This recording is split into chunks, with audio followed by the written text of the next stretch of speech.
falar sobre a Grécia, mais precisamente sobre suas guerras. Primeiramente, nos devemos se localizar no globo. A Grécia está situada no sul da Península Balcânica e na costa do Mar Egeu.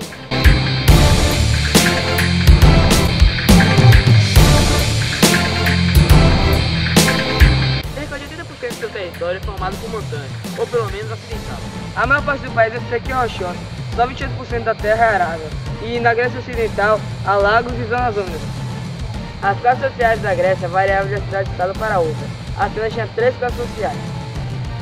Eupátridas, cidadãos, aqueles cujos antepassados foram os fundadores de Atenas. Metecos, estrangeiros, sem privilégios políticos, podiam entretanto exercer atividades sociais e intelectuais, serem comerciantes e artesãos. Escravos, compunham quase 50% da população. Esparta, outras 3. Espartanos, classe social dominante, eram donos das melhores terras e se dedicavam exclusivamente à vida militar. Periecos, eram livres, possuíam terras, mas não tinham direitos políticos, não podiam casar com espartanos e trabalhavam na agricultura, no comércio e no artesanato, além de pagar impostos aos espartanos. Pilotas, compunham a grande massa da população, eram servos do Estado e estavam ligados à terra que cultivavam. Este império foi o berço de várias artes, como teatro, escultura e arquitetura e outros. E lá grandes pensadores surgiram, como Heródoto, Aristóteles, Tucídides e Homero, o criador do poema épico Troia.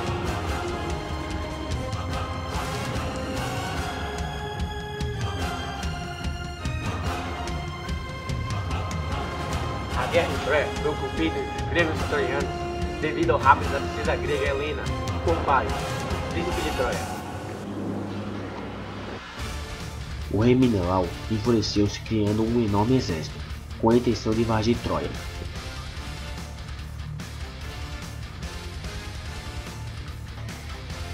Após a chegada em Troia, os espartanos criaram uma estátua de cavalo de madeira grande o suficiente para o exército se esconder. Depois fingiam o abandono deste, esperando que os troianos, que adotavam os cavalos como animais sagrados, o dessem para o seu rei.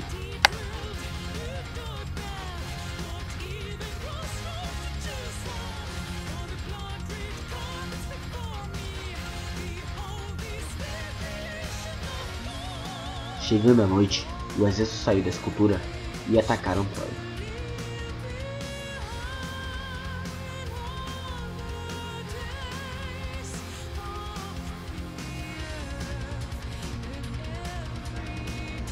Durante séculos, a história da Guerra de Troia foi considerada apenas uma lenda. Isso mudou quando o arqueólogo alemão Heinrich Schliemann dedicou os últimos 20 anos de sua vida à busca pelas ruínas da lendária cidade de Troia. Ele acabou encontrando-as em uma antiga cidade em Hisarlik, atual Turquia, próximo ao Mar Egeu.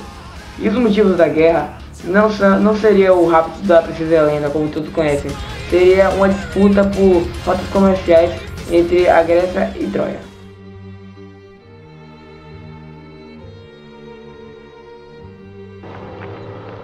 Além da guerra de Troia, outra referência à guerra na mitologia grega é Ares. Ares, filho de Zeus e Hera, é um deus da guerra assim como sua meia-irmã Atena. Mais diferente de sua irmã, que é a deusa da guerra estratégica, Ares é o deus de uma guerra mais cruel, uma guerra só pela chacina e pelo sangue. Havia uma estátua de Ares acorrentada na cidade de Esparta, para que o espírito da guerra nunca deixasse a cidade.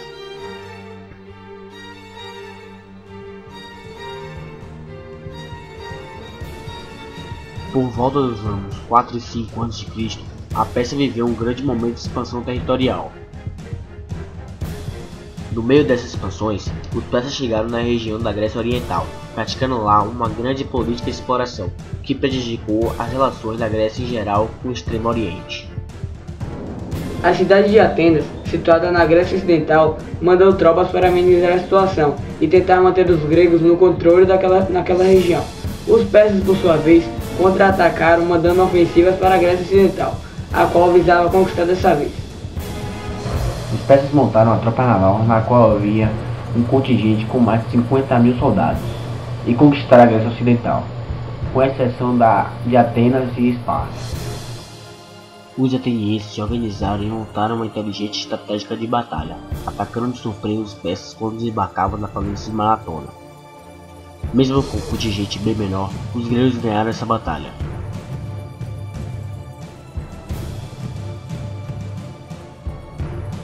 Na mesma época, os persas estavam indo em direção a Atenas, com o objetivo de conquistar a cidade.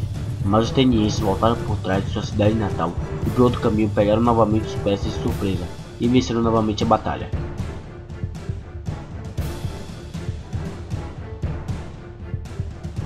Conquistando um enorme prestígio interno entre os gregos.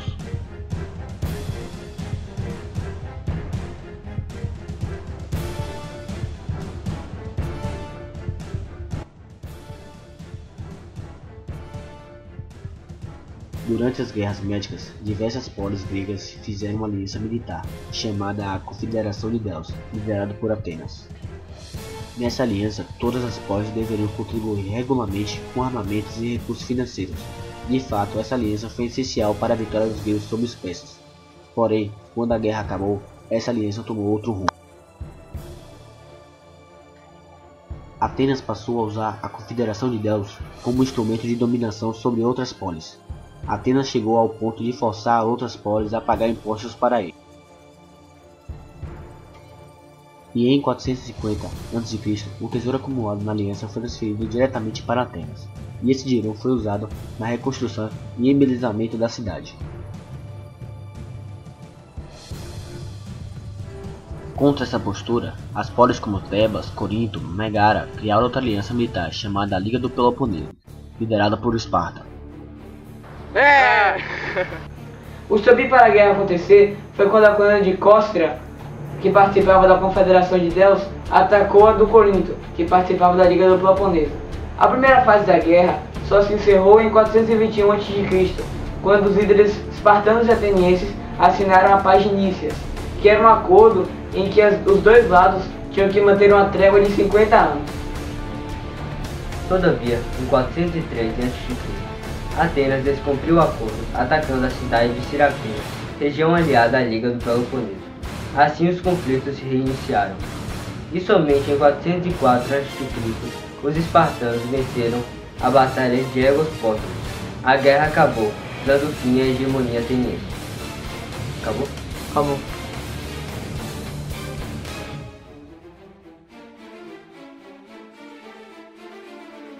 A gradual recuperação de Atenas após a formação da Liga Ateniense, junto com os eslavos romanos, fez assim o grande exército espartano, que por sua vez não conseguiu manter mais a sua influência na Grécia.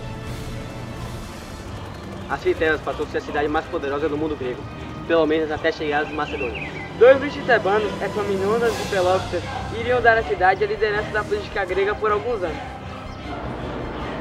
Um grande exército comandado por Epaminondas enfrentou uma coligação de diversas cidades gregas. Feriu-se na Batalha de Mantineia, cujo resultado ficou indeciso quando Epaminondas tombou mortalmente ferido. 2 anos antes, Pelópidas tombara combatendo o tirano Alexandre de Féris, em Cinescóforos. O desaparecimento dos dois heróis precipita o fim da hegemonia tebana.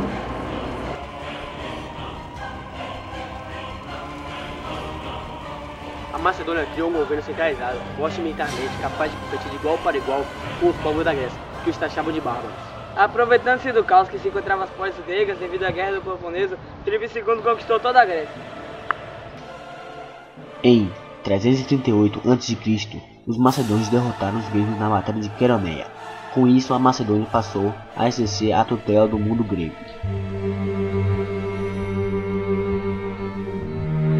A sociedade romana se baseava numa organização social desigual, assim como muitas sociedades de civilizações antigas. Esta sociedade era estática, pois possuía pouca mobilidade social. Porém, a longo prazo, algumas camadas conseguiram direitos sociais, como os plebeus, que adquiriram direitos políticos. Além disso, houve muitas tensões entre as classes sociais, originando muitas revoltas e conflitos. Como todos sabem, o Império Romano foi o maior de toda a história, e devido ao seu tamanho, alguns de seus costumes têm muita influência no mundo contemporâneo. Religião, por exemplo, é um dos costumes herdados por eles. Não menos importante a língua e o corpo de direito civil, que é a base da nossa Constituição. No Império Romano houve várias crises, e nesse contexto a população romana começou a aderir a uma nova crença, o cristianismo. Para os escravos, essa religião seria uma forma de se salvar após a morte. Para outros, essa crença seria contrária à violência e rejeitava a divindade do imperador. Pouco a pouco, o cristianismo foi se espalhando em Roma. Constantino e Teodósio, imperadores de Roma, contribuíram para o cristianismo se tornar a religião oficial do império. Originalmente falada na região de Lácio, onde se desenvolveu a civilização romana, era a língua oficial do Império Romano e da Igreja Católica.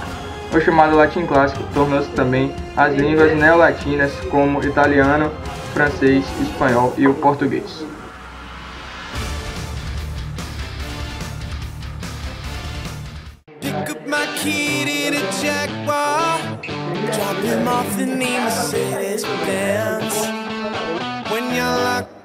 Over your shoulder, gonna see me through a different lens. But the time you get to Phoenix, I'll be laughing in LA. By the time I find the right bottle of wine, I'll be sipping my Courvoisier. Because revenge is sweet, but success is sweet. I took this all from my wounds and put it in my margarita.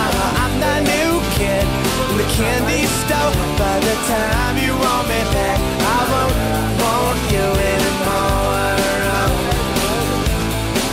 When my walking shoes were newer, you played me at your game.